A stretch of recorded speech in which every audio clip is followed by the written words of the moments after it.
Qual é o atual estágio de engajamento do Judiciário Nacional junto aos ODS? A preocupação do Judiciário com os ODS não é de agora, já vem de alguns bons anos. E, na verdade, esse engajamento é total. Praticamente todas as políticas gestadas e implementadas pelo Conselho Nacional de Justiça hoje necessariamente se conectam com um dos ODS. No meu caso, em particular, eu estive à frente da Comissão Permanente de Sustentabilidade e Responsabilidade Social e da Comissão Permanente de Democratização e Modernização dos Serviços Judiciários. Portanto, eu lidei de várias maneiras com vários ODSs, mas muito particularmente ODS 8, ODS 10, ODS 13, ODS 16. E posso dizer que os resultados em relação, por exemplo, à sustentabilidade e em relação ao acesso à justiça e à itinerância, que dizem respeito a esses ODS, a instituições eficazes, ao acesso à justiça, à sustentabilidade, os resultados são impressionantes. Agora mesmo, no Conselho Nacional de Justiça, neste momento, estamos com o Seminário Nacional Caminhos da Cidadania, falando de itinerância e dizendo dos bons resultados em matéria de itinerância e acesso à justiça nos últimos 2 anos.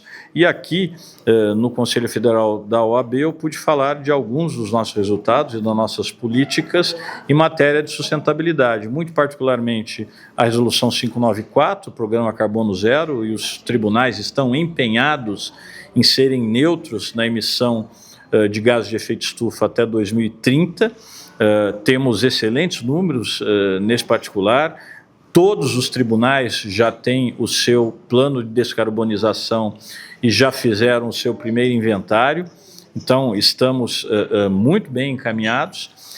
E, por outro lado, a Resolução 646, que trata da preparação dos tribunais para os eventos climáticos extremos. Como houve no Rio Grande do Sul em 2024, são eventos que, além de agredirem terrivelmente a população, acabam paralisando a justiça no momento em que as pessoas mais precisam do judiciário.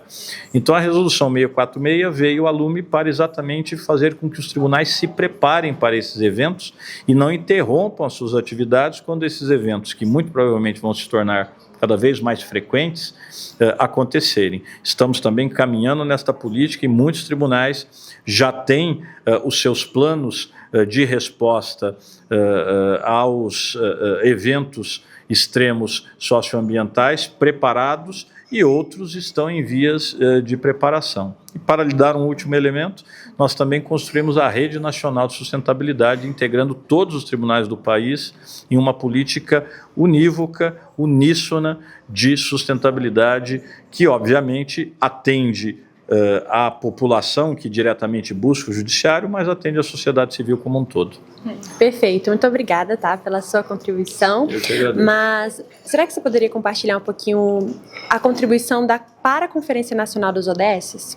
O que nós viemos trazer aqui foi exatamente este exemplo, ou esta experiência do Poder Judiciário com relação, primeiro, ao seu olhar para dentro. O que o CNJ tem feito para que a sua atividade não impacte negativamente o meio ambiente e, de uma forma geral, para que seja uma atividade sustentável. E, nesse sentido, eu dizia, eu trouxe já os resultados que já vêm de alguns anos da implementação da Resolução 400 do Conselho Nacional de Justiça, que pensa a sustentabilidade a partir de um quadripé: ações ambientalmente corretas, ações socialmente responsáveis, ações culturalmente diversas e ações gerencialmente eficazes. É o que nós temos feito a partir desta política. Para além disto, referi há pouco a política Carbono Zero, o programa Carbono Zero, que é uma política estabelecida pela Resolução 594, a política das respostas às crises socioambientais, da Resolução 646, a Rede Nacional de Sustentabilidade. Então, são todos excelentes exemplos do que o CNJ tem feito no seu olhar para dentro. E também há que se dizer o que o Poder Judiciário tem feito, e eu trouxe isso igualmente aqui para a nossa conferência, o que o CNJ tem feito no olhar para fora. Ou seja, a crise ambiental tem trazido litígios ambientais e agora litígios climáticos que antes não eram comuns e eram desconhecidos da magistratura como um todo. Não é?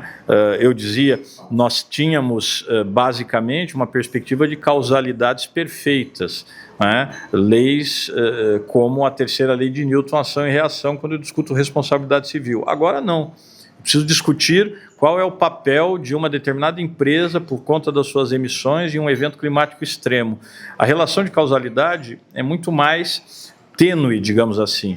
Se constrói a certeza de uma responsabilidade a partir de um dado probabilístico, não é? E é claro que o judiciário tem que se preparar para isto. Eu preciso de perícias, eu preciso de especialistas, e o CNJ também tem dado esta instrução, inclusive a partir de cartilhas, de cursos, de letramento para os juízes que vão prover o cidadão em relação aos seus litígios de ordem climática. Também este é um papel do CNJ e é algo que eu trouxe igualmente para a conferência.